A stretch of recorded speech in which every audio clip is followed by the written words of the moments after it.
Elon Musk বলেছিলেন এই গাড়ি নাকি ছোটখাটো নদীও পার হতে পারবে, আর সেই কথা পরীক্ষা করতে গিয়ে এবার বিপদে পড়লেন এই টেসলা সাইবার চালক।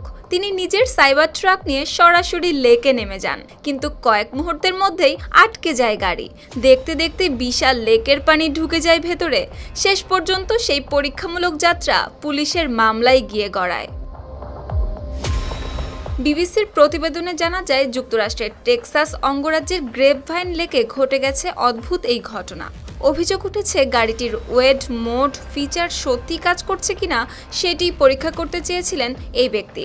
কারণ টেসলার দাবি অনুযায়ী এই ফিচার ব্যবহার করলে সাইবার ট্রাক প্রায় 81 সেন্টিমিটার গভীর পানির মধ্য দিয়েও চলতে সক্ষম। আর সেই দাবির বাস্তব পরীক্ষা করতে গিয়েই লেকে নামানো হয় ট্রাকটি। কিন্তু কিছুক্ষণের মধ্যেই বদলে যায় পরিস্থিতি।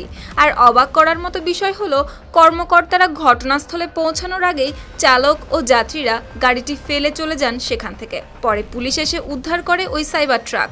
ঘটনার পর ওই চালককে নৌকার বৈধ নিবন্ধন না থাকা, পানির নিরাপত্তা সরঞ্জাম সংক্রান্ত নিয়ম ভঙ্গসহ একাধিক অভিযোগে গ্রেপ্তারও করা হয়।